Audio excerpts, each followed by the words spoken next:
everybody. Welcome back to Rant Line Radio, episode 625, coming to you on Monday, October 13th. We're going to look back at USC's big 31-13 win over the Michigan Wolverines at the Coliseum. Give you our thoughts, give you your thoughts, because you guys called in, you dialed in, you emailed, you did all those things. We're going to open up a huge mailbag and so much more. As always, you can follow us on social media at Rant of Troy. Email us, rantoftroyfansite.com, and our phone number, 818-643-7227. Second Whispering Show.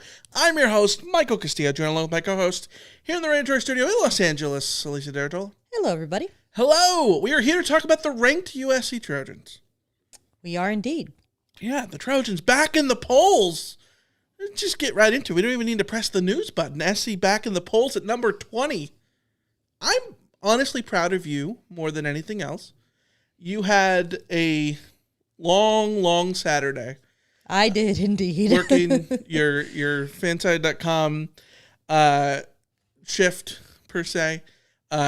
You did the AP poll prediction over at fanside.com. Put in a lot of work. I sort of, we talked it out of like, okay, who should move up? Who should do this? And you're like, I think SC will be number 20. And lo and behold, the AP poll comes out on Sunday morning. And USC is number 2020. You nailed it. They are. I did. Sometimes I get something right. There you go. Yeah. In the rankings projections, we usually get more wrong than we get right. But when you get something right, you feel good about it. Yeah, you nailed it. Feel a little bit good about it. It just felt right. I think that USC, when you consider their record relative to everybody else's record in college football, when you consider their lone loss on the road and now a big emphatic win at the Coliseum against a big brand, then I think it makes sense for USC to move up into the top 20. Remember that polls are multidimensional and that teams moving up or down sometimes isn't about what they did, and it's more about what other teams did. Mm-hmm. There were teams that fell out of the top 25 that opened the door for USC to climb up that many steps. Yeah. But I do think that USC played like a top 20 team on Saturday. So, I think it's well warranted. No, I agree. I think SC played like a top 20 team. If they keep playing the way that they played on Saturday, then they, I think, will sort of cement themselves as if nothing else, a top 17 team. You know what I mean? Mm-hmm. The thing that we've talked about ad nauseum, you look at like the metrics over at FEI, SC under Lincoln Riley, like every year, somewhere between 16 and 18 every single season. But they haven't finished there. And they need to show that like they can actually meet their on-field record to what the metrics say. And this year, as it stands, they're the closest to doing that at number 20 after the win over Michigan. We'll get a tough opponent, of course, on Saturday.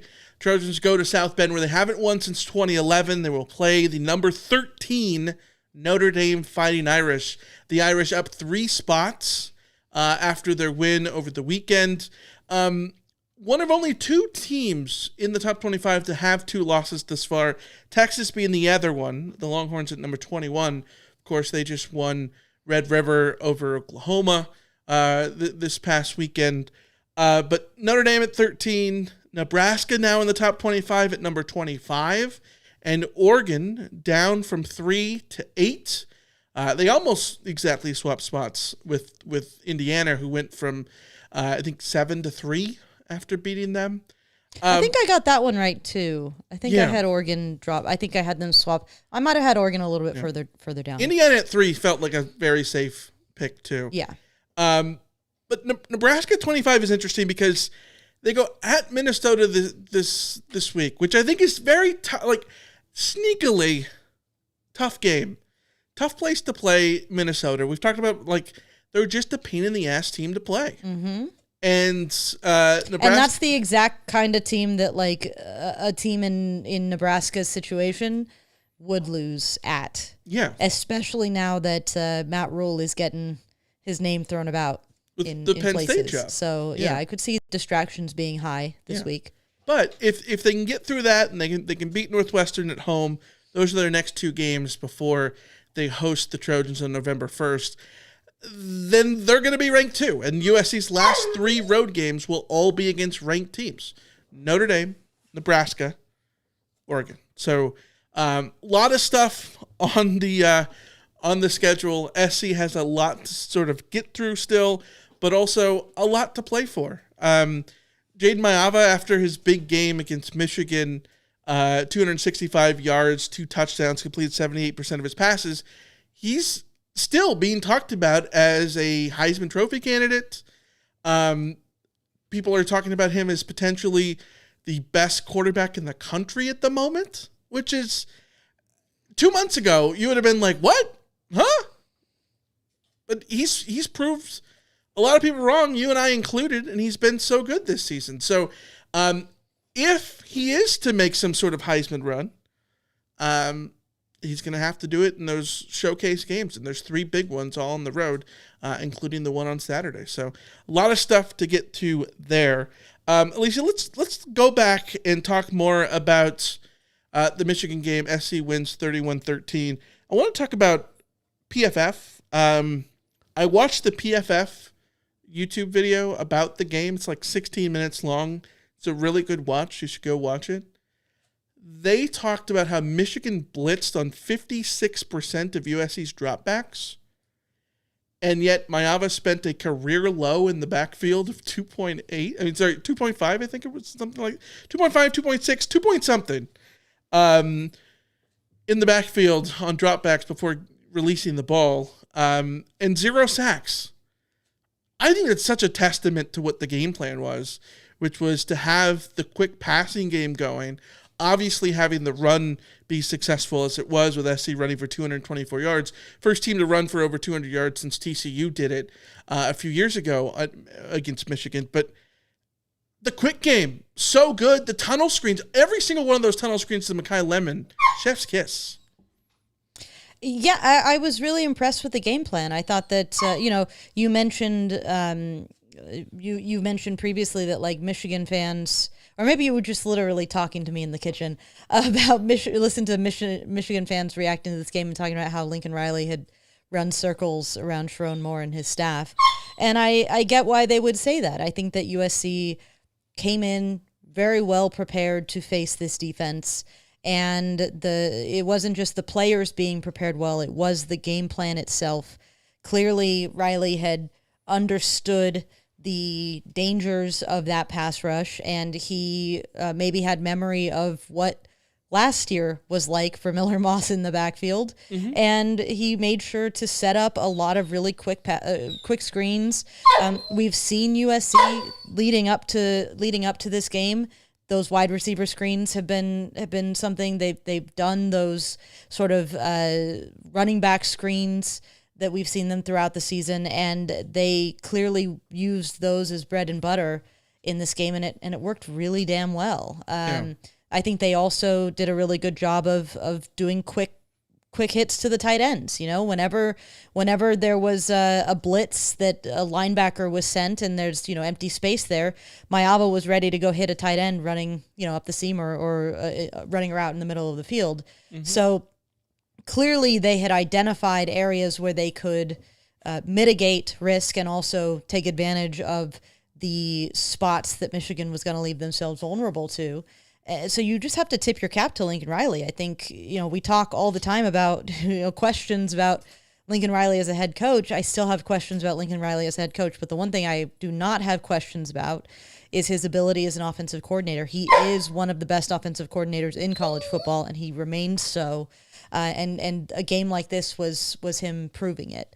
It was just really nice to see everything come together in that sense. We called it a complete victory on Saturday, and even at the time I was thinking more from like a players complete victory, but it did also feel like the coaches really, the more I thought about it, the more I really wanted to just sort of tip my cap to Riley.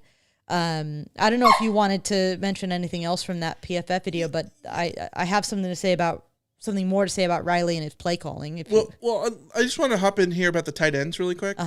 You mentioned the tight ends, and yes, I think there was a lot of success in finding the spot vacated by the blitzer. Lyons and McCree, 4 catches combined. Do you want to know what each of those catches went for in terms of yardage? It was probably like 10. 21, 21, 21, 20. That's beautiful. It's incredible. It was the same play over and over. Well, it wasn't exactly the same play, but like no. It was just like the same thing over and over. But they were all again. over the middle. Yeah. And this is the thing. I've said this a million times. I hated the way USC would use the tight ends in the past few years by having, the tight end was always the safety valve, the way that the running back should be. The tight end was like, fading out into the flat. And then it's like, okay, so you're just going to get the ball to Lake McCree at a standstill and then expect him to go from 0 to 60? No. Yeah. Instead, this season, what USC is doing is they're getting the tight ends over the middle. They're letting them catch the ball. And then what we saw before Lake McCree screwed up and fumbled, that play was a perfect example of get the ball to the tight end up the middle and then just let him rumble, and he was rumbling and tumbling and bumbling until he got hit and fumbled. Well, one of Caleb Williams' favorite throws at USC was the pop RPO right up the middle with the tight end. So like we've seen that before, but I think there is more of an emphasis on throwing those seam routes up the middle that go beyond just the pop RPO play. You know what I mean? I think that's a big testament. And last thing I just want to throw in here about coaching before you go on about the coaching. We've been critical about the coaching. The fans have been critical about the coaching. Rotbots have been critical about everybody's been critical about the coaching, and rightfully so, especially when you see games like Illinois where the defense left a lot to be desired. People are critical of time management, a bunch of different things, right? And I thought it was very interesting. I went over to listen to like some Michigan podcasts just because like I was just curious. Not for like Schadenfreude reasons, but strictly because like I'm curious what the narrative is from their perspective, right? Like was this a game where they're like, "Oh, we had him if we turned him over," and it was like, was it that? Like what was it? And the takeaway for them was how thoroughly outcoached they were. How like Lincoln Riley ran circles around Moore and company. And I don't know that I wasn't expecting that going into the game, but like the more you look back at everything, the game plan in all aspects, it was there. It was there on both sides of the ball 100%. Yeah, and I think that's one of the things that I had the thought this morning while I was walking the dogs is, we have plenty of praise for King Miller, and rightfully so. King Miller. Hold on. There you go, King! Go, King! Go! Yeah. There's you and King Miller. Yeah. That's King Miller. Who is King Miller? That's King Miller. We've had plenty of praise for him, and I think that's very, very well earned praise. But I also think we need to recognize the underlying reason why King Miller was able to succeed, and that is that Lincoln Riley put a lot of faith in King Miller. And in the past, I have complained ad nauseum about Riley seeming to abandon the run the moment he was given a chance to. And in this game, I would certainly say the circumstances of losing not just one, but 2 of your lead running backs to injury during the game, and not having your third running back, presumably your third running back even suited up in the first half, that would have been a very reasonable reason for Lincoln Riley to say, okay, we're just not going to run the ball anymore. We're just going to have to turn this into an aerial attack. And he didn't do that. In fact, he did the opposite. He did what I have been begging him to do for ages now, which is trust the running backs, trust the running game, and hand it off. Keep handing it off. It doesn't matter if you get stuffed. Keep handing it off.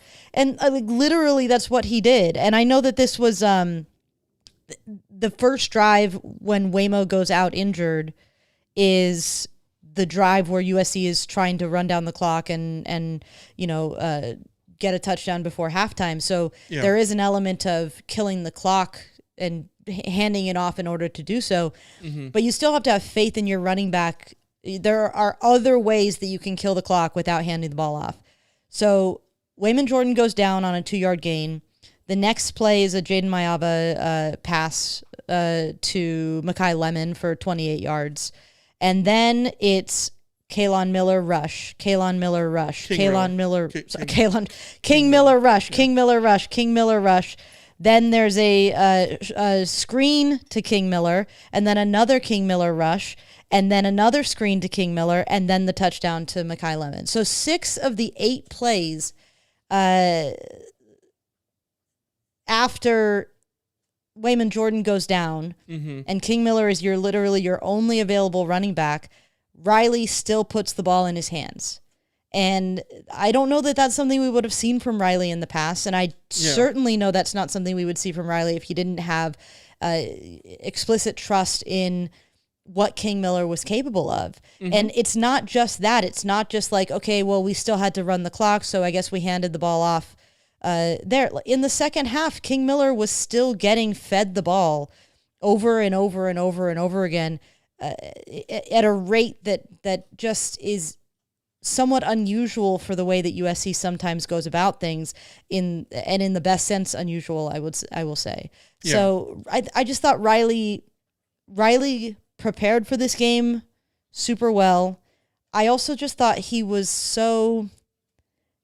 his management of this game was more mature than we have seen, more patient than we have seen.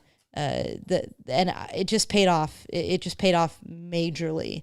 So, again, tip your cap to Riley, because I think we've spent a lot of this season and previous games, post games stuff, being very critical of Lincoln Riley. So we should give him his flowers when he does practically everything right in this game. He gets practically everything right. Yeah, I think the not abandoning the run thing, I think, is a huge point there. I would love to know, was it strictly numbers game? Was it Michigan deciding that, okay, they're down to their last running back and he's to walk on, and the guy behind him isn't even suited up, and so we're just going to take away the pass, and then SC is just reading the box counts and then running because of that? If so, then that's still taking advantage of what the defense is giving you, and that's great. But this was the best reason, I think it would have been, the most justified reason to abandon the run, in the sense that you're down to one running back, and you look at Wayman Jordan's success in this game. He wasn't that successful. He averaged 3.5 yards per carry, but he had 3 rushes more than 4 yards, a 7, a 6, and an 11. At one point in the first quarter, he had 3 straight rushes of 0 yards. So, it's not like SC was having a lot of success before King Miller got in the game and was running back number 1. But yet they still found a way to do that. They still found a way to do it. And like you said, they stuck to it and they were able to show stick-to-itiveness, as they would say. I think that was a big testament to what SC did on the coaching side of it. Ron Murray in the chat says, "Is it the biggest win in the Lincoln Riley era?" I think there's nuance here. There's some nuance in the sense of, is this the biggest win overall? No, I think that's the Notre Dame win. I think it's the UCLA win in 2022. The UCLA win in 2022 clinches their path to the Pac-12 championship game. The Notre Dame game clinches Caleb Williams' Heisman and clinches the 11-2 season. It, rightfully puts SC in a playoff spot for them to ultimately blow in Vegas, but that's a whole different side point. This was the most critical win, and maybe this is splitting hairs, critical in the sense of, we talked about it, that these 3 games are going to define the trajectory of the program: Michigan, Notre Dame, Nebraska. And winning against Michigan in this way is such a great start to that run. And so from that sense, this was the biggest win, and this was the most needed win. I don't think it was the biggest win per se, but critical, needed, Are those superlatives that work there? Yeah. Yeah, I think you're right. Coming off the Illinois loss? It's the context of this game. And, by the end of the season, we might find out that Michigan is a 7-5 team or something like that. And it's like they were last year. And it's just the enormity of this win doesn't matter as much in terms of like, oh, USC knocked off a legitimate top 10 team. But like you said, it was meaningful in the context of what had happened the previous game. USC facing the stretch that they have coming up here, knowing that if you lost this game, it was going to be really hard for you to get to 9 wins. Yeah. So that it just it's all I think needed is a good way to put it. Well, you look at the comments we were getting a week ago. Comments we were getting, the emails, the people in the chat, like all that stuff. Oh, yeah, 5 and 7 if they're lucky. You know what I mean? Like, I do think it is so funny to me. Like, this is not me laughing at SC fans. This is how fans work. This is how fans of every team. I'm a Cubs fan. I'm exactly this way with the Cubs and everything. Like, the second anything seems to go, oh God, here it goes. Like, you know what I mean? Like 5 and 7, they're good. Like, everything's terrible. And it's just funny because, like, everybody thinks that about their team. And, like, you go to listen to the Michigan podcast and they're like, oh, we're the worst coach team in the country and everything. Like, everyone thinks their team is the worst coach team. But, like, obviously, when you have a coach who has previous success like Lincoln Riley, like, you need to be able to get to there. You need to be able to, and I think that all the criticism that Lincoln Riley has gotten, or at least the vast majority of it, well-deserved for how the last 2 seasons have gone. Yes, SC has been competitive, but being competitive in games is not winning games. And SC needed to win games. And in this game, they were competitive, they were dominant, and they got the win. They checked all those boxes, and I think that was huge. Other numbers to sort of mention here in terms of how good SC's offense is, like, I don't think we can understate how historically good this offense is. Number 1 nationally at 8.31 yards per play. They are a half yard better than the number 2 team in the country, which is Cincinnati. A half yard. That is a huge gap. 18 inches. Huge gap. When you look at, like, there's 135 teams in FBS, right? To be a half yard ahead is nuts. SC is number 1 in the Big Ten in yards per carry, almost a half yard better than number 2 Michigan in yards per carry. Like, that's crazy. SC is number 1 in yards per pass attempt in the Big Ten. Like, they have the best passing game. They have the best running game in the Big Ten. And this is an offense that absolutely can win you a national championship if you have a good defense to pair with it. You don't need to have an elite defense. You need a good defense. And if you can not play like dog crap on the road. Well, yes, which is going to be the big test. Like, can this game travel? Like, SC played really well against Michigan. Can that travel? Like, we talked about it the other day. Like, SC 6.2 yards per carry against Michigan. There were 7.0 yards per carry against number 2 Notre Dame last year, 7.9 against number 5 Penn State last year. All those games are at home. Can you have that success on the ground against a highly ranked team on the road?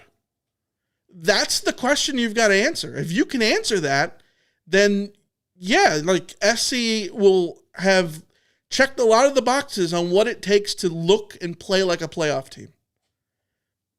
But they have to do that. And, like, I thought, Josh Pate talked about it. Like, this was a much needed win for SC, but, like, it's not the statement win.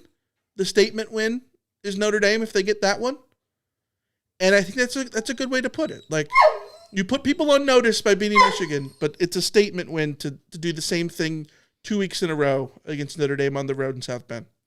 Yeah, it's sort of part of the climb that we've talked about this season. We talked about, the the stairway that USC was going up in terms of the difficulty of opponent moving forward. And, they did take a step back against Illinois, but they were certainly within range. They were, maybe 2 plays of just killing clock a little bit better away from winning that game.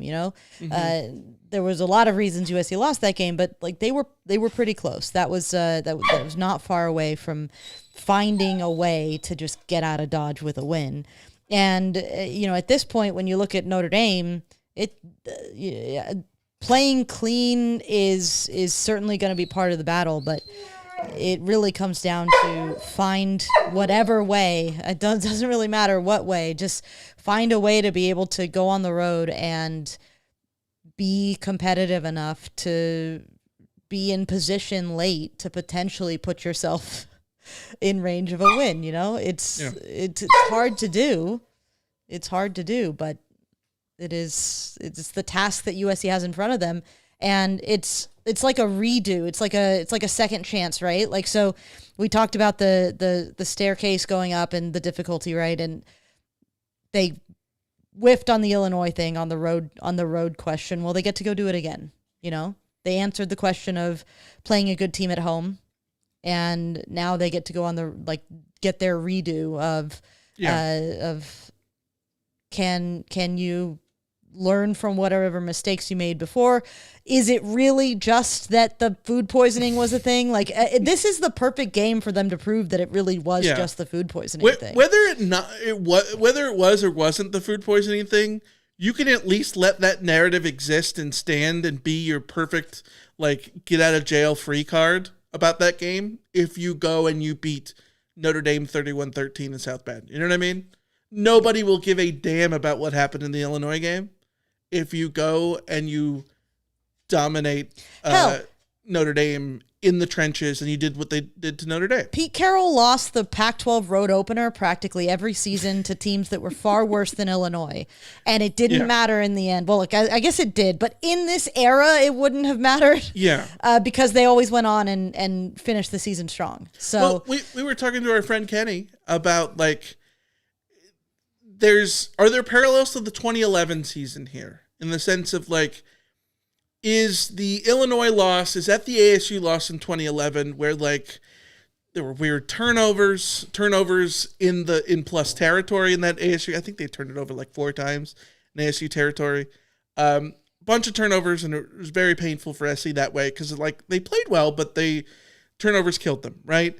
And so the Illinois game is similar in a lot of ways, not exactly a 1-for-1. But then you lose that game, and then you feel the season's over. But then you rebound, you get some wins, you get everything, and then you have the validating loss to a great team in Stanford in overtime, where you're but SC's really good. They lost here, but they're still really good, right? And then they get the road win against Oregon at the end of the year. And it's what is the Stanford game? Is that Stanford game? Is it Notre Dame? Is it fighting valiantly against Notre Dame and coming up short? I don't know. Is it the dominant performance against Michigan? Is that the validator the Stanford game was? I don't know. Either way, I do see parallels, but again, you have to pay that off. Things can't just be what if scenarios. We talked about it last year. SC was 3-3, after the Penn State game, and we're well, they have a chance to make a run here. And if they finish 9-3, you look back and you shrug, but you're hey, you got through it. You got through 9-3, and you lost to Penn State and you lost to Michigan or whatever. But you have to actually do that in order for you to be able to say those things. Yeah, you can't then turn around and lose to Maryland. Yeah, and you can't finish 6-6. You can't finish 6-6. Yeah. So it's all part of the process. We've played everybody close has a lot more merit when you go 9-3 and you take care of business in the games that you should win. Yeah. Which is what SC didn't do last year. And that's the thing is, I think a lot of, some fans really want to have more patience than I'm willing to have right now for Lincoln Riley. But we talk all the time about record is less important than eye test and sort of how you got there. Sure. And a 9-3 where your losses are to Illinois, Notre Dame, and Oregon on the road, and each of those losses is by one score. That is progress. That is more than enough progress for what I want to see from this season. Do I want to see USC make the playoff? Yeah, I do want to see USC make the playoff. Do I want to see USC beat Notre Dame? Absolutely. It's been way too long since USC won at Notre Dame. But the context of if you are competitive in those games and you put up a fight and you happen to lose, but it's narrow, and you take care of business against the teams that are not those games, because remember, Nebraska's not going to be an easy out. Northwestern is not a good team, but they play hard. They are not going to roll over and die for you. And UCLA is a whole new animal that USC can't overlook either. So it's about taking care of business for what you have, and then also proving that you can. I don't need USC to prove that they can beat the big dogs this season. I need them to prove that they can go toe-to-toe with them. See, I think it's tough, though, because I think they proved that last year.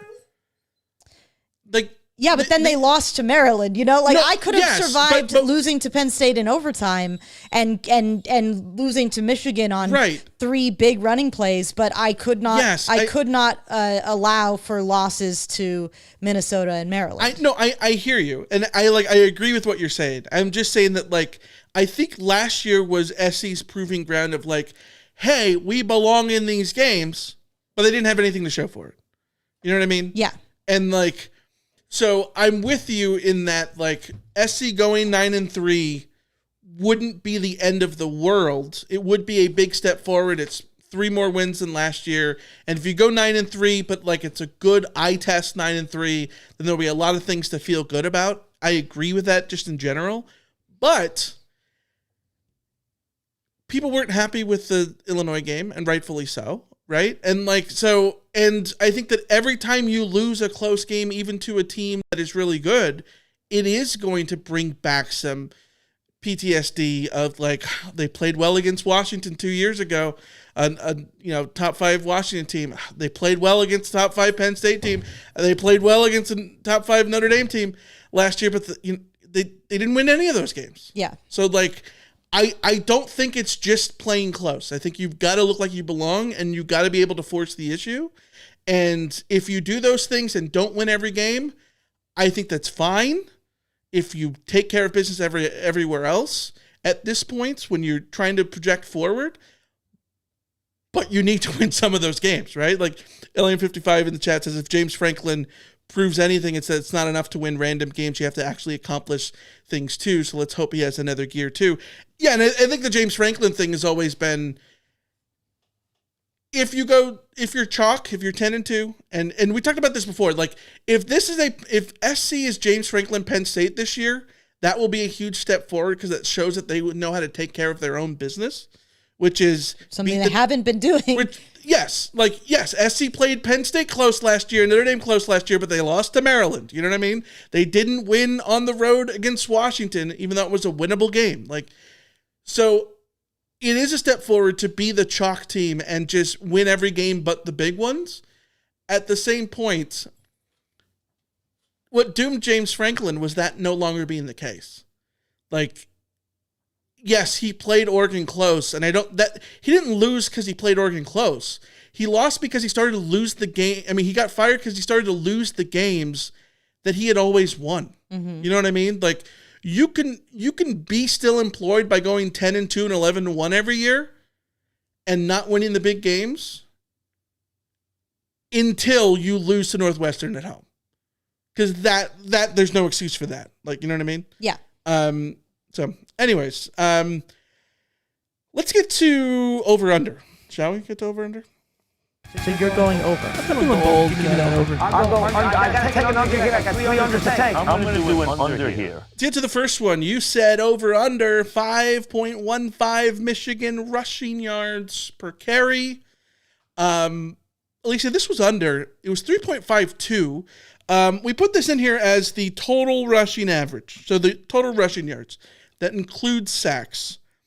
I do think it's a little unfair to Michigan here because the running backs were 4.96. The running backs were fine for Michigan, but you include the sacks, you include SC really making sure that Underwood didn't do anything. He had -4 rushing yards in the game. I was surprised that he didn't in a long of 11 more. Yeah. And so it's 3.52. It's under. And you were saying that if that's an over, it's a loss. Well, it was an under. Yeah. It was an under by a fair bet, 3.52. Over under 78.5 USC penalty yards. Alicia, we didn't talk about this in the CarCast, but my God, round of applause for this one. Not only being under, but like less than half, 31. SC had 31 penalty yards. The crazy thing is, I brought up the Michigan's averages. Yeah. Because I was just curious, like, are they a penalty-prone team as well or anything like that? And it's just funny that the one game that USC has minimal penalty yardage is against a Michigan team whose opponents average minimal penalties. They average 20.6 yards and 3 penalties per game. Yeah. Like, not only that. I don't know if it's a Michigan thing or what, but it's not like the refs couldn't have called some stuff. I didn't think the refereeing was great in this game at all. No. I think that, like, Jacoby Lane's push off on the first touchdown, I don't know the rule well enough to say. It's pretty early before the catch. Yeah. So, like, if that's why they don't call that, sure. I get it. But also, if they would have called that, I think everybody would have been like, yeah, I see it, right? Yeah. Like, it was, and there were calls both ways that just sort of didn't make sense because everyone hated about Pac-12 refs, but, like, guess what? All refs are not perfect, right? Regardless of the conference. But I think the interesting thing here is defensively, SC did not commit a single penalty, which is huge. It was an unsportsmanlike conduct penalty on Mekhi Lemon. That I thought was... That was him responding... retaliating, which not even don't retaliate. It was literally him just like standing up and not making an effort to. But the guy's trying to rip his helmet off. Yeah, so like he stood up and didn't make an effort to not trip the other guy while doing so. Like it was that was a silly. I hate when they call that stuff. One hold and one false start. So 31 yards. It was under on 78.5 USC penalty yards. LA55 says Michigan fans hated the refs. Like, I thoroughly understand. The refs are bad. This is what I say this all the damn time. The refs are not out to get your team. They're just bad. Yeah. They just are not good. And like every team can look at every game and say like, oh, this was a bad call or whatever. I still haven't had an explanation for why USC is put in a third and forever because of a backwards pass that was tipped and then placed at the spot instead of advanced the way that you and I are, or at least I am watching the game muted because it's during your watch along, and so I'm like, I'm producing your watch along, so I'm watching the game muted. I was very confused why the ball was spotted where it was. The broadcast didn't know why either. The broadcast was confused and didn't understand it. It's very, very strange. And somebody else pointed this out. I don't remember if it was in the chat or on Twitter, but like Illinois scored on that play. You know? Like Illinois scored a touchdown. Purdue. Sorry, Purdue scored a touchdown on that play. So like, how did USC's advancement of that ball not count? I still don't. It's stupid. Yeah. If it's a thing where you can't advance a fumble, like I know that that's the case in like the last 2 minutes of the game and last minute of the game, but like that wasn't the case at that point. At least I don't think. All right. Next one. Over under 151.6 Jaden Mayava passer rating. It was over 162.1 and great showing for him. I need to look it up. I need to pull out the passer rating calculator because I want to know what it would have been without that god-awful interception. Like I think he's probably pushing 200. Yeah. At least close. But that was a god-awful interception. It's a god-awful interception. Yeah. Yeah. There was a great TikTok I saw it was like, these are the 5 worst passes of the week. So like we start off with number 5, John Mateer from Oklahoma. And it's like this play. And then I'm like, oh, is Mayava going to be on this for that pick? And then the second one is, for the next one, we go to the quarterback from Oklahoma. And then for the third one, we go number 10 on the Sooners. Like, it was just like a running bit that was funny. Zombie John Mateers got nothing on Zombie Juju. That's what we learned. Next one, over under 4.5 USC tight end catches. It was under, it was 4, and we talked about it. 4, 21, 21, 21, and 20 yards. It can be 4 all season long if that's what the production's going to be on those 4 catches. Pretty big for SC. Question, was that the only one I got right? Did I take the under on that one? I don't have the thing in front of me. Hold on. It's complete spoiler alert here, Alicia. Yeah. You took the under on tight end catches. Yeah, that's painful. All right. Next one was 50.5 fourth down conversion rate for Michigan. I thought that maybe this was unfair. Maybe it should have been 49.5. Just to make it, if they get 50%, it wouldn't have mattered because it was under. They were 0 of 2. SC's defense came through on fourth down, 0 of 2. Shocker of all shockers, USC's fourth down defense got the job done. We haven't been able to say that in a while. Yeah. Last one, 1.5 Michigan sacks. USC allowed 0. It was under. All of these things went SC's way on Saturday night. For the week, you went 1-5. Hold on. You went 1-5.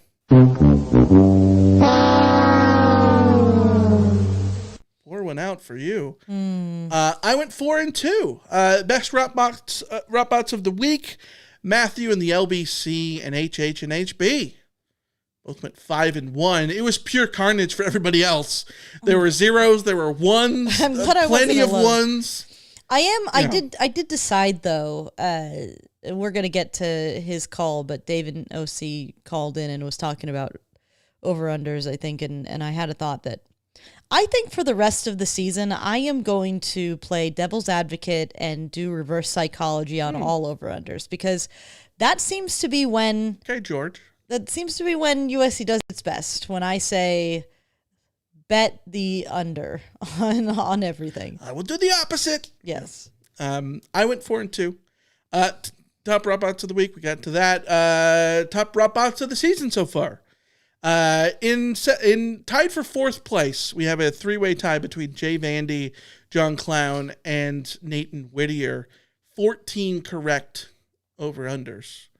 And there's a 3-way tie for 1st place with 16, HH and HB, Vince and SD, and yours truly.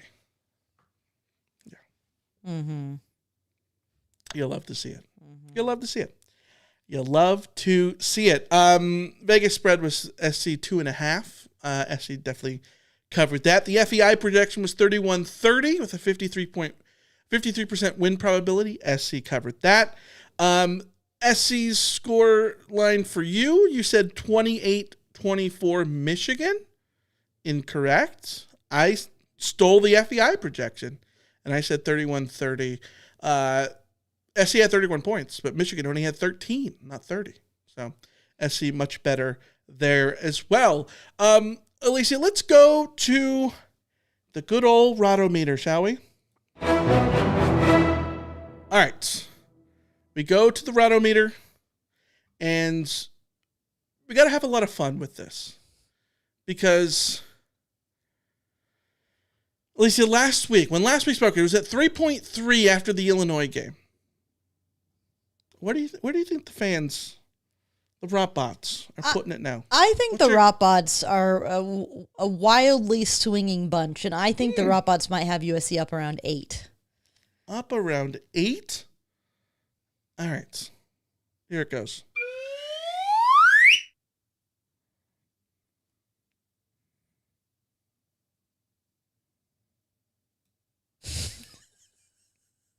$7.1. Sorry, I just opened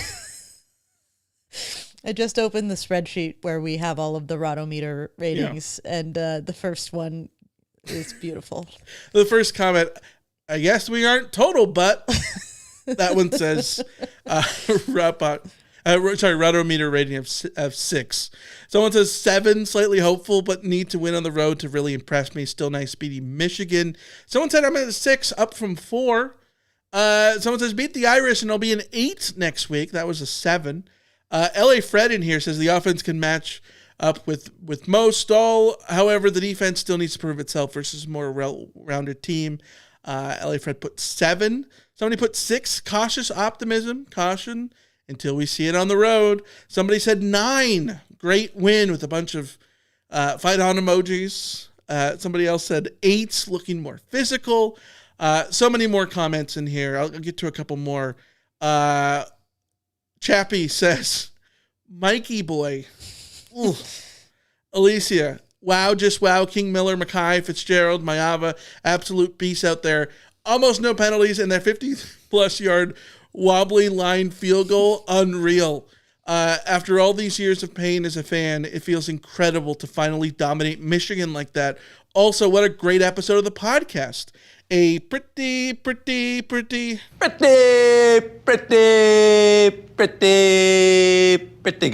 good night, he says. Screw it, put me down for a 9. That's from Chappie.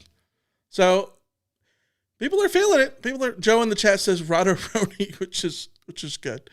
Somebody says 6, bounce back win. This is Britt from Irvine. Bounce back win, and arguably the most complete game of the Riley era. Yeah, I feel that.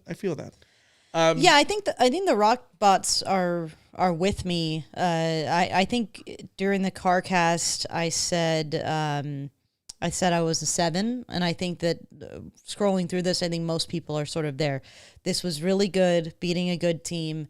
To go higher, you just got to see them be able to replicate this performance.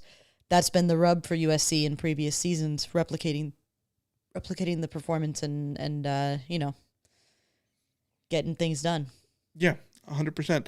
Let's get to the mailbag, shall we? You've got mail. All right. We start with a super chat. Let's just go right to the super chat, huh? Then we got this super chat. This was the end of the CarCast. Literally as we stopped streaming the CarCast, and I felt so bad. Mm-hmm. Like I had hit the button to stop, and then it popped up. So big shout out to Ghosted760, who says, thought experiment. If Michigan had won, say 30-20, imagine the pundits chest pumping and Michigan jock ridery instead of the bumbling and fumbling from the punditry now. Your thoughts?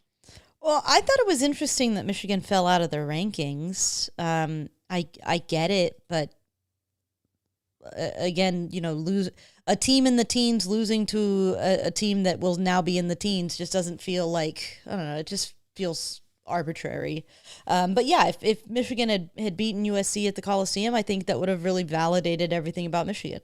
I don't know that it would have vaunted them up because USC wasn't ranked and they just lost to Illinois and everything like that, but it would have been viewed as a really quality win.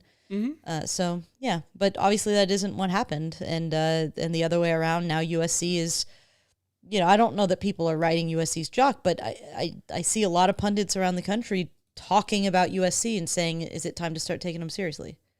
Yeah. And I think there's a lot of good, listening back to what Josh Pate had to say, I think it makes a lot of sense of there's I'm impressed in how USC played. And let's see it against Notre Dame. And I think that's the right read from it too.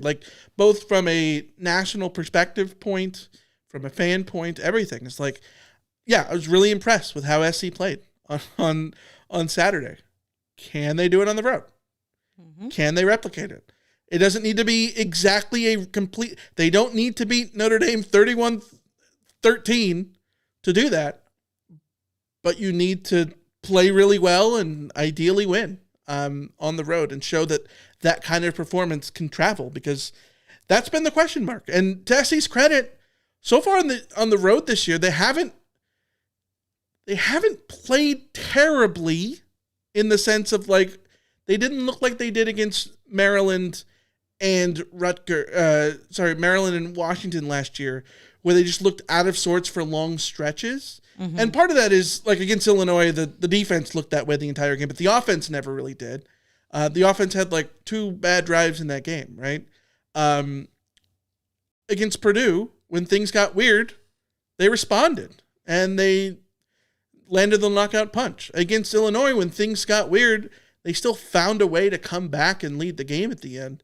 So I think that's a step forward, but you need to take like 3 step forwards by having the statement showing against Notre Dame. You know what I mean? Losing a game on the road by a field goal, a game that you should have won, it's not enough, right? It's not enough. Let's go back to the mailbag. You've got mail. All right. We got a 5-star review from JB, class of 8082. I love JB because JB uses our reviews like a mailbag thing, and I'm fine with it. Like it it's refreshes effective. our review, so this is good. JB says Portal, the talent available in the portal has decreased each year, which is one reason SC didn't find more DBs. The DBs are simple. Projected starters were the DB issues are simple. Projected starters are Prophet Brown, who's out for the year. Next starter was Graham, who's injured. Jason Johnson out for the year. So 2 starters out against Illinois. Nicholson in and out. Ramsey out. So our projected 5 starters out. Longstreet in and out. So we were playing 3rd stringers. And remember, in Lynn's first year, he had Ramsey, Covington, Wallace, all with loads of college experience. So less about coaching and more about experience. Final thought, the most successful portal transfers we have been quarterbacks and wide receivers.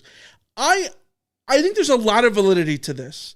And this is why, like, I do think that there's a world in which Danton Lynn has strictly been playing the percentages of like, hey, we're hamstrung here. We have to play Kamara Ramsey out of position. We've got all these issues. We're going to play soft. We're going to play bend, don't break. I think that is totally fine, and it works against Purdue. Against Illinois, I understand coming out that way in the first half. But after halftime, I think there should have been some sort of kind of adjustment. You know what I mean? That was my biggest gripe with the Notre Dame the Illinois game plan, was that there wasn't an adjustment in the middle of the game. Even if the adjustment failed, it would have showed that there was an attempt. You know what I mean? Yeah, I felt like USC USC definitely didn't have answers, and it didn't feel like they were throwing things at the wall either, or at least if they were, I wasn't noticing it, particularly at stopping the run. Like, I know that the DBs were having a rough day. Sometimes there's nothing you can do about that, but it felt like USC should have been able to do something about the run. And they just never adjusted. They never started stacking the box or changing things up or putting in different players or whatever it was. It just wasn't working. Yeah. But then again, I think we do have to give room for something that we did talk about at the time, which is I may not be willing to give the defense a total pass for playing that badly when they didn't have Kamari Ramsey in the game. But the timing of Kamari Ramsey's unavailability was very disruptive, I think. And the road can already be disruptive. So just being able to be prepared this time around seemed like it made a difference, even if it was just having Kamari Ramsey on the field makes USC's defense significantly better, which is true. Mm-hmm. But also just having a couple weeks to practice with the guys who were going to play and know what guys were going to play and know what alignment they were going to be in and all that kind of stuff. So just stability, I think, makes a big difference too. No, I agree. And the hope is that as the season goes on, you work through those things. You get a little more healthy, a little healthier, whatever. Obviously, Jason Johnson's not coming back because he's out for the season. But yeah, you just got to find a way to get healthy there as best as you can, or at least find solutions. Let's go to voicemails we got. First one comes from Dave in Orange County. Radio Troy Radio, what's up? This is Dave from Orange County.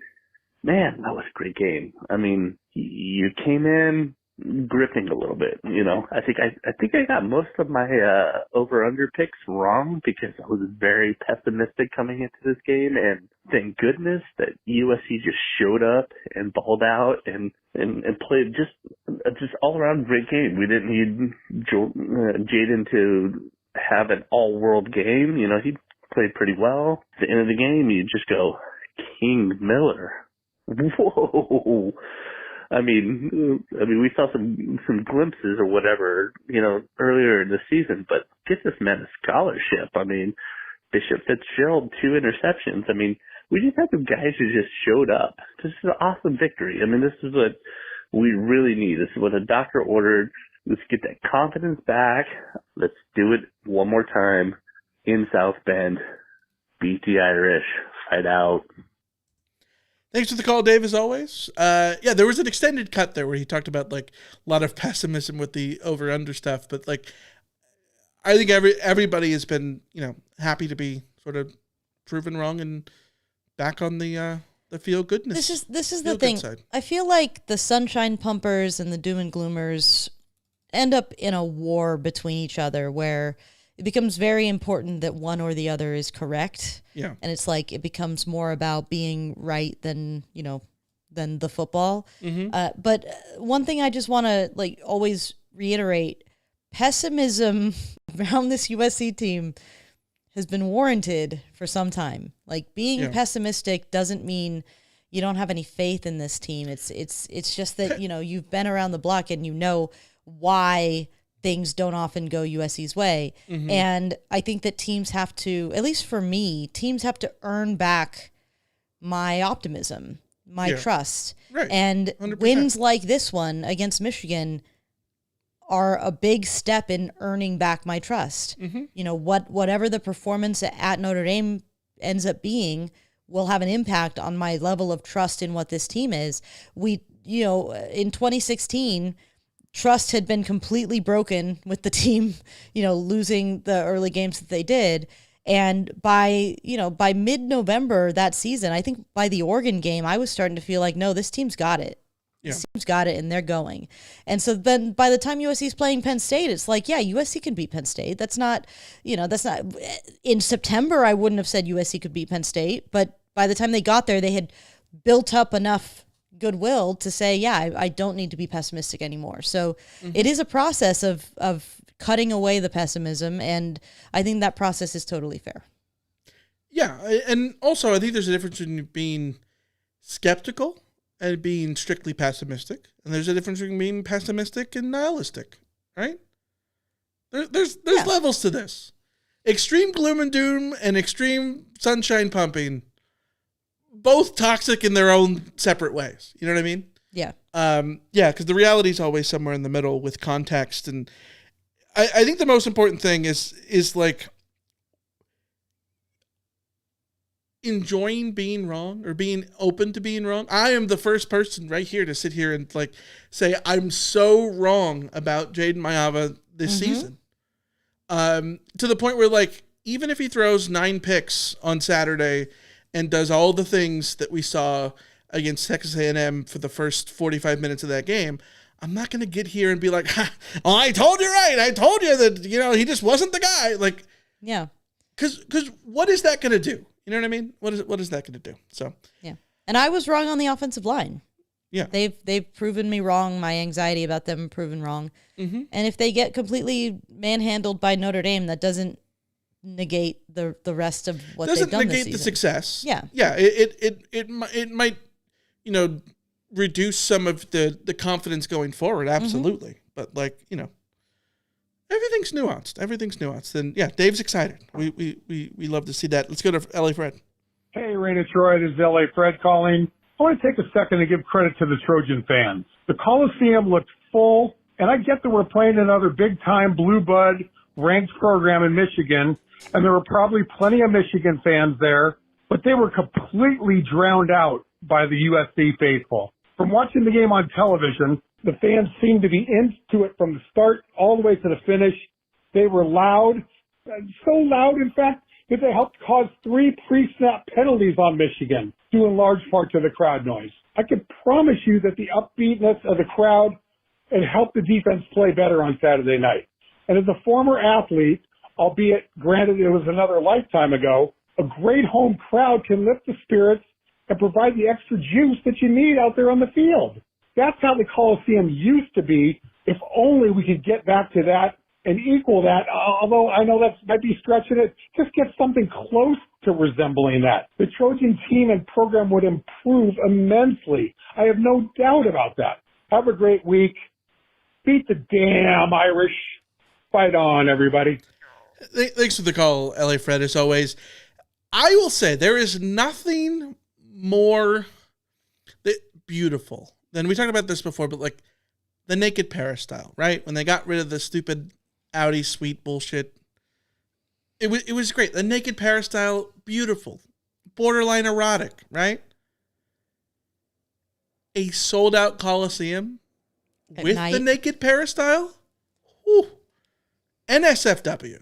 Yeah. Absolutely. We had a friend text us saying, like, man, the Coliseum's like old and redone, but boy, did she look beautiful on the broadcast. The Coliseum is like the Rose Bowl in the sense of, like, when there's a bunch of empty seats, you're like, yeah, you know, what could have been? What could have been? Like, the Rose Bowl especially looks terrible with empty seats, just because it's so, the Rose Bowl just looks bigger in terms of where the seats are. Yeah. But yeah, when it's full, nothing prettier than a full Rose Bowl, right?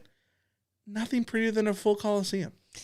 And like the frustrating part is like the Lincoln Riley quotes about, you know, Lincoln Riley has become a punching bag for the brisket and the Mecca of college football thing, right? And, you know, justifiably so, because SC has not made the Coliseum a fortress. And I remember years and years and years ago, at the beginning of the Pete Carroll era, watching College Game Day, and I want to say, I don't remember when it was. I don't remember when this was. Maybe it was 2001? 2001 Oregon? I don't know. Somebody was coming to the Coliseum, and Kirk Herbstreit was like, the last thing that, like, there is nothing less intimidating than a cavernous Coliseum. And he's right. Mm-hmm. He's right. A raucous full Coliseum, fantastic. I'm not going to sit here and say that it's like, it's not Death Valley. It's not Death Valley at night. It's not Happy Valley or Autzen. But yeah, it's not those. But it's also... But it's its own special thing. It has its own magic to it. And there's an aura to it that I think that when you have the crowd full and it's nighttime and the torch gets lit and you're keenly aware of the history of the place, and it's just different. I do think that, like, obviously a big factor is that it's Michigan. Michigan not only travels well, but Michigan is a historic national rival, right? Like, we've always talked about, like, SC's rivals. It's right. It's number 1 and number 2 is Notre Dame and UCLA, however you want to do that. 3 and 4 was always Stanford and Cal, however you want to do that. And 4 and 5 is Ohio State and Michigan because of the Rose Bowl history, right? And so it's a historic matchup and all that kind of stuff. So I think it riles SC fans up for that reason. And Michigan fans travel like hell. It's a massive fan base, right? And I think that going to the Big Ten is really helpful for boosting, I think, attendance, because there is a lot more fan support going on the road. Not because the Pac-12 teams didn't travel, as much as these are teams who haven't been to the Coliseum maybe ever, or not for decades, or any of the. These are fans that maybe have never been to the Coliseum. These are fans that always want to go to the Rose Bowl, but, like, you got to wait for a good year to go to the Rose Bowl. Plus, you factor in the SC is going to host these teams like once every 4 years or whatever. And so every time Michigan comes out here, every time Ohio State comes out here, Penn State comes out here, all their fans are going to want to come out here because they've never been here before, or they haven't been here often. You know what I mean? Mm-hmm. I think that makes those matchups special.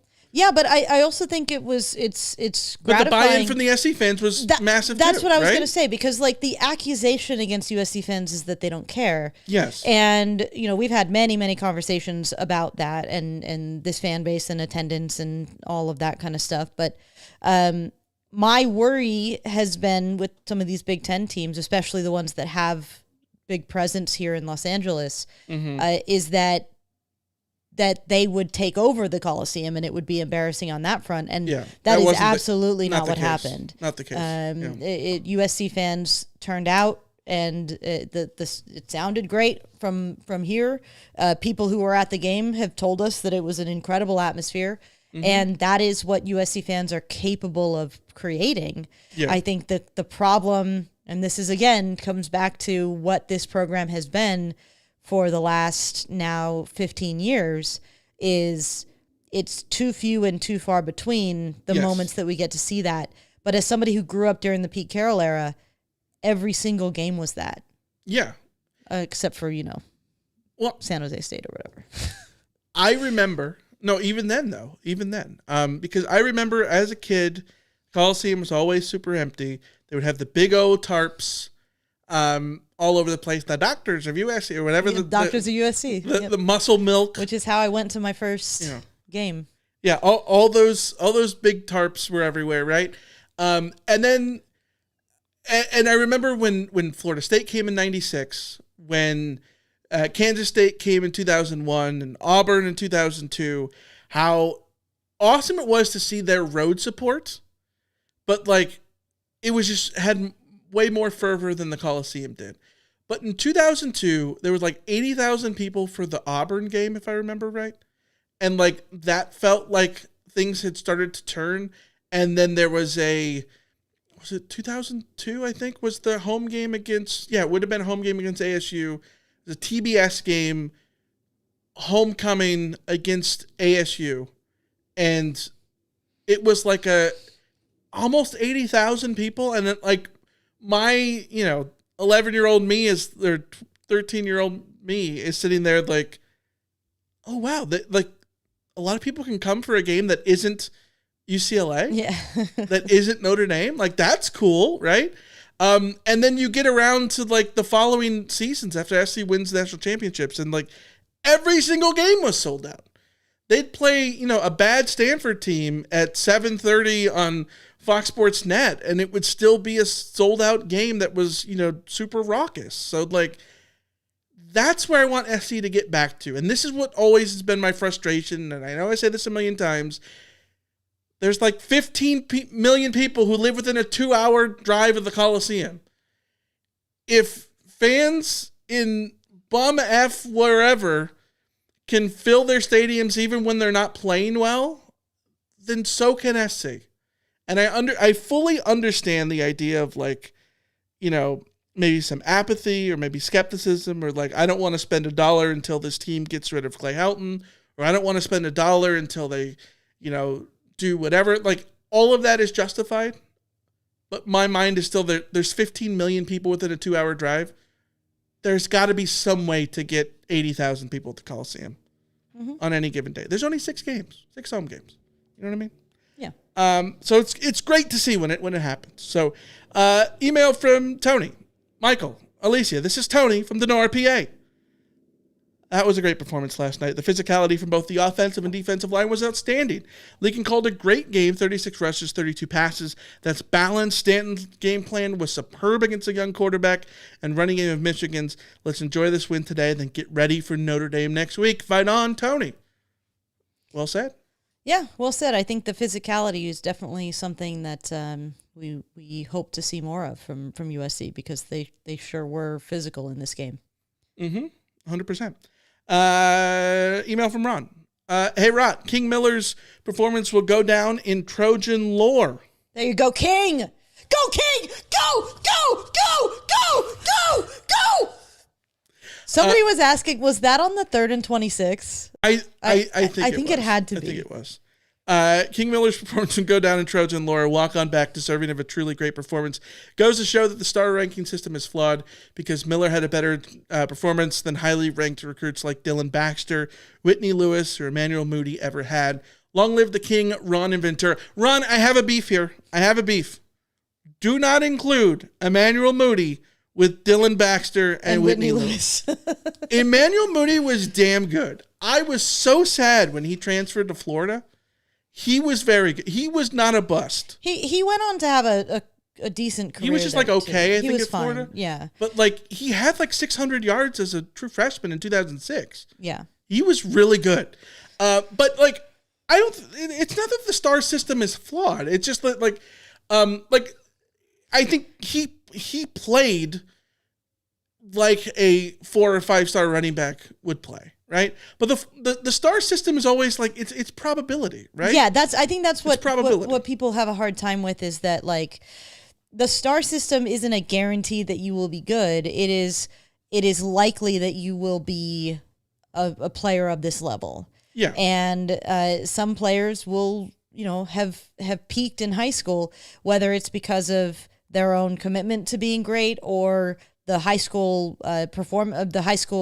competition that they went up against, or their teammates in high school, or the system that they end up in college, or academics, or a million other things. There are a million things why players are busts, and there are and I think I talked about this. Like there are reasons why the low ranked guys who succeed, and they are very rare to succeed.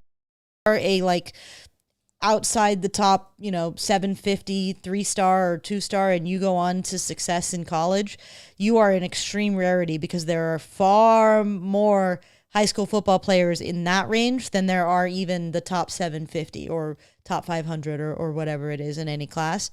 And the thing that separates those guys is sometimes just visibility. Sometimes it's, you can't account for somebody just being a gamer. You just can't account for somebody having it. And people don't like talking about it, but I am a believer in it. You like TW? TW. The will to win. The will to win. I mean, yeah, maybe. That's a annoying Hawk Harrelson bullshitism. It's some guys just there's a mental factor that you can't. There is a mental factor, and I think it's annoying because like you and I look at things scientifically, right? Yeah. Like we're gonna look at the numbers. What is the like? Use logic and all those things, and sometimes life doesn't like fall with what the logic and what all the stuff says, right? Like that's what makes life so freaking beautiful. Is that the logical thing can be wrong, and the non-logical thing can sometimes be so right. And sometimes a guy coming out of nowhere can just have it, right? Absolutely. Can have it. Robert Ory, case in point. Yeah. Right? Yeah. The 1 in a million chance means that something is unlikely, but 1 in a million chances do hit sometimes. Yeah. So I pulled up Emmanuel Moody's stats. Mm-hmm. As a true freshman in 2006, 79 carries, 459 rushing yards, a 5.8 yards per carry average with 2 touchdowns. That included a 130-yard performance at Arizona in 2006, a 20-3 win. Mind you, this was a year in which he had to split carries with Chauncey Washington and CJ Gable. He had 79 carries. Washington had a $157, so double. And Gable had a $111, which was like 30 more than he did. So 459 yards as the third most used back? Like that ain't a bust. No bust. No bust. No bust. It was also the most yards he had in a single season. He didn't have as many at Florida, but didn't win a national championship, as Ilya55 points out in the chat. But yes, long live King Miller. Hip, hip. No, that doesn't work. The King in the South. There you go. Yeah. All right, we got an email from Ilya55. I'm so mad at myself. We were going to do the bits. Yeah. We were going to get the walkie-talkies. I'm so bummed. I had that idea, and we were scrambling with the rundown before the game.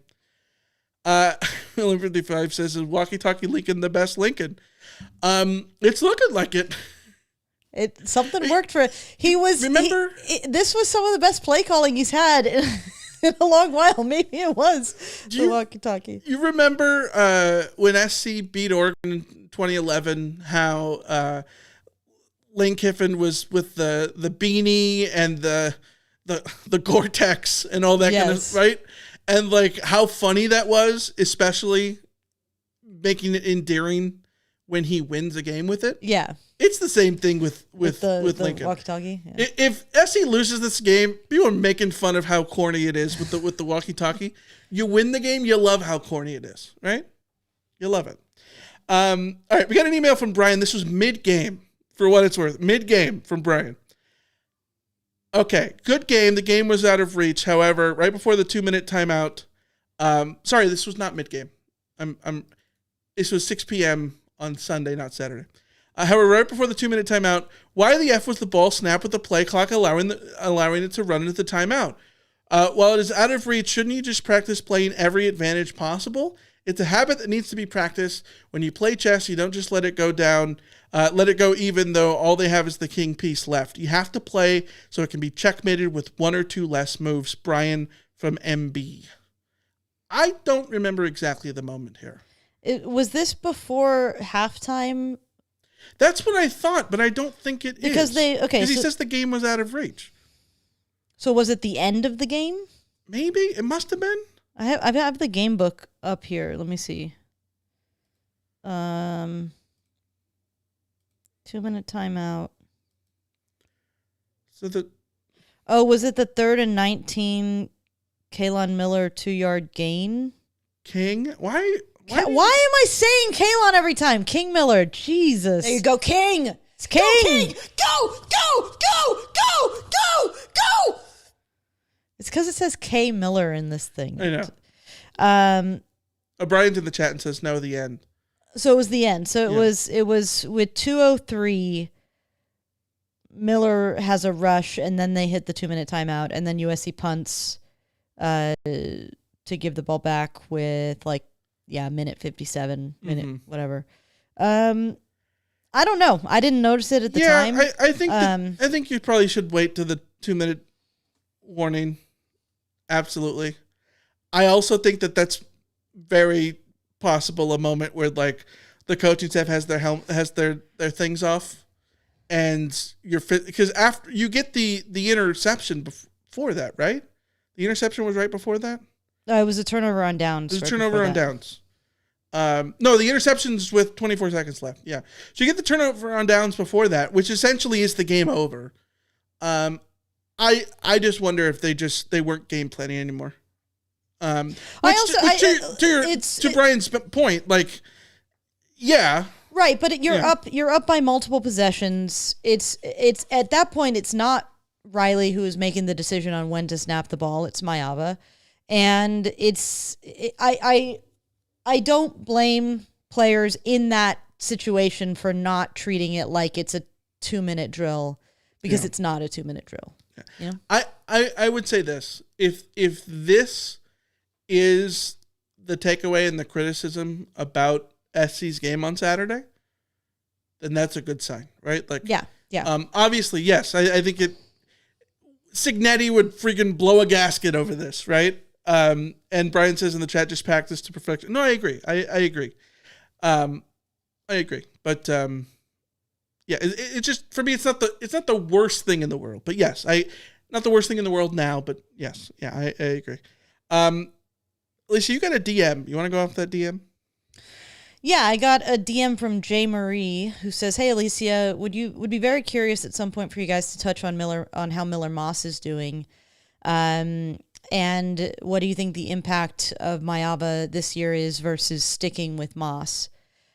So I took a look at their stats on the season, and I decided I was just going to do a table with a very plain comparison, and then sort of say who had the edge in any given stat, only to realize halfway through that it was kind of pointless because the answer is just Jade Mayava, but I'll go through it since I took the time. Completion percentage, Mayava is 71.9, Moss is 67. Yards, Mayava is 1852, Moss is 1358. Touchdowns, Mayava has 13 passing, Moss has 7. Interceptions, Mayava has 2, Moss has 4. Yards per attempt, Mayava is 10.8, Moss is 7.6. Yards per catch, Mayava is 15.1, Moss is 11.3.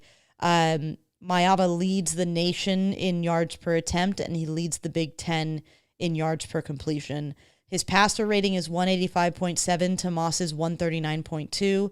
He's been sacked 4 times to Moss's 13. He's rushed for 50 yards to Moss's negative 78. He has 4 rushing touchdowns to Moss's 3.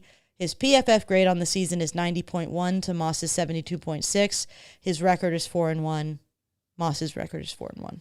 Yeah, Maava's had a hell of a year, 100%. I think that what we said last has sort of come to pass in that Miller Moss is a fine quarterback. He's not special. I think functional for most teams that don't have major aspirations. And Maava ceiling, he suits the offense better, and all that needed to change from Maava's perspective is better decision making on the whole to turn him into something that was like far and away a better option. Yeah. And I think what we've seen is his decision making has been impeccable. Yeah. And he has not committed the turnovers that we sort of expected from him based on last season. He's had 2 turnovers, both of them 2 interceptions. Both of them were passes he should not have thrown. Mm-hmm. But he's done that in twice. He did it against Texas A&M 3 times in one game. Most quarterbacks have more than 2 interceptions at this stage in the season. Some of it is like, Maava has made mistakes, but I think we have to reference them relative to what you should expect from a college quarterback. Yes. And what you should expect from a college quarterback is well below what you're getting from Jaden Maava. So I think that the decision to go with Maava, the decision to let Miller Moss go, I think it has paid off in full. I think it was the correct decision. Even if Miller Moss was having a better season, I would say it was a correct decision simply because Maava suits this offense so well.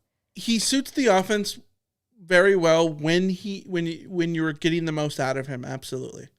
Last year there were games in which Maava started that they didn't run a lot of zone read stuff, and like things weren't decidedly different. And I think he ended up playing just as sort of poorly as Miller Moss did at the end. Miller Moss had like some good games at the beginning of his run, but he throws the 3 interceptions against Washington, and we talked about it then. Like it was clear that like everyone wanted Maava, right? Like that was where all the comments were. But then when Maava came in, he was turning the ball over at the same rate. And when Miller Moss throws 3 interceptions on the road at Washington, there's no longer a reason to say that like he's the guy that you play because he's going to be less mistake prone, right? And so at that point, you can rip the Band-Aid and make the switch. They rip the Band-Aid and make the switch. I don't think that Maava brings a big impact on the games at the end of the year. However, in the offseason, he clearly has taken steps forward.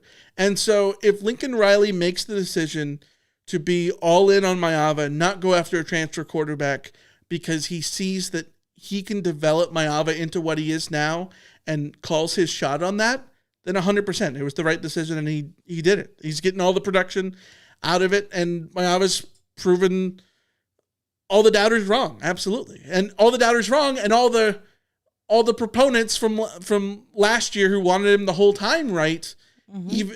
Even though when he came in last year, he wasn't as good as people thought he could be then, right? Like it's been a good arc. It's been a good character arc from him. Which is exactly what you want to see from a guy. You want to see development, right? All right, rapid fire these last ones. Eric in the chat, I think this might have been from the CarCast. Did the offensive line that started the game end the game, or was there shifts across the line? Did you notice those? I believe that the offensive line that started the game ended the game.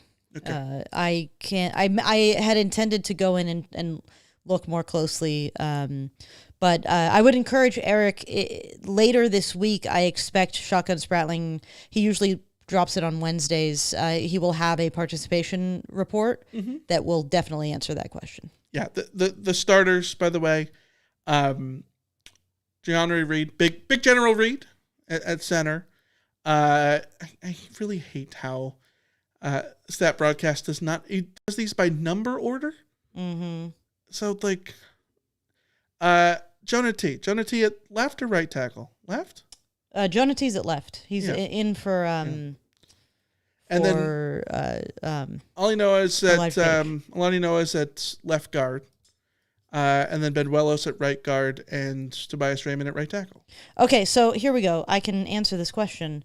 I'm going to presume that there were 69 plays in this game. Nice. Because John Ray Reed, Justin Taunu'u, Tobias Raymond, Micah Benuelos. There were 68 according to Stat Broadcast. Well, they all had 60. Those four had 69 offensive snaps. You know what it is? I think that and then Alani Noah had 68. I don't know that Stat Broadcast counts the kneel down as a play. Then again, there is a team -1 rush. So it looks like Kalon Miller came in for one play. Could be a penalty. Could be a penalty. Yeah, it could be a penalty. Kalon Miller came in for one play in place of Alani Noah, but the starting five were all start to finish. Yeah, there you go. All right. Cameron in the chat says, true or false, the ceiling of this defense on Saturday. We saw the ceiling of this defense on Saturday against Michigan. I don't think that was the ceiling. I hope to God it wasn't the ceiling. Yeah. It certainly wasn't the floor or the ceiling. They can play better. They can play worse. If that's closer to the floor, I think that would be great. Like if that's because the defense wasn't perfect, but they took big strides, right?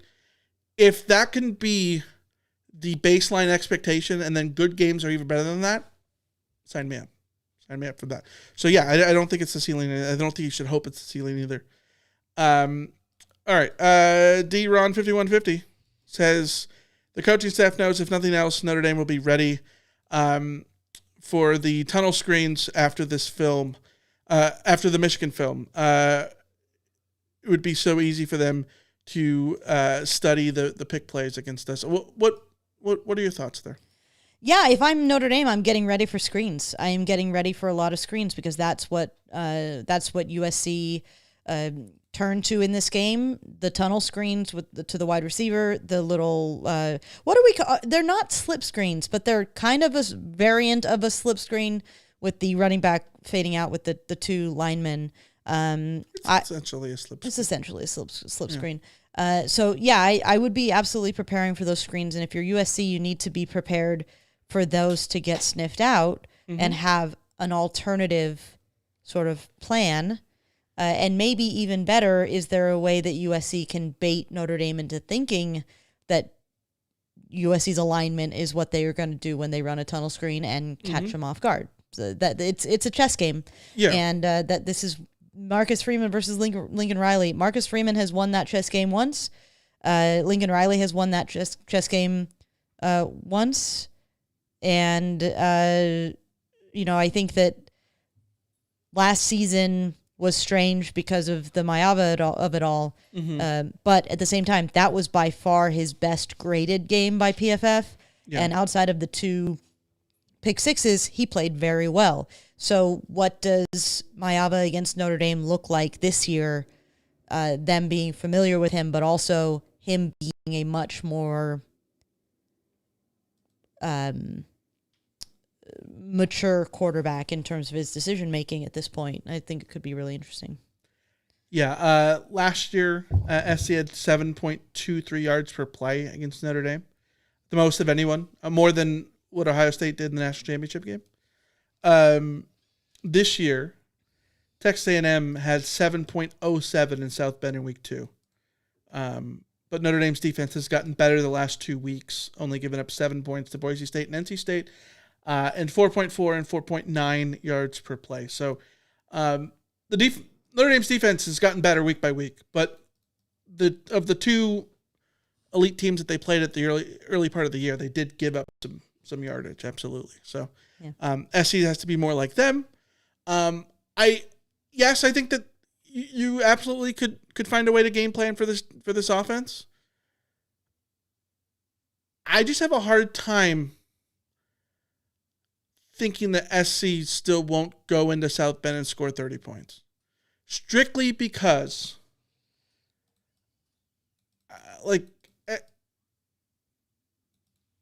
SC's bad offensive performances this year, they've still scored 30 points. Like, right? Like that's just what they do. Yeah. Yeah. So, all right, we'll be back Wednesday to talk more USC and Notre Dame. Join us then 4 p.m. Pacific time to preview the Trojans and the Irish, college football's greatest intersectional rivalry. We're going to talk about that and so much more on Wednesday.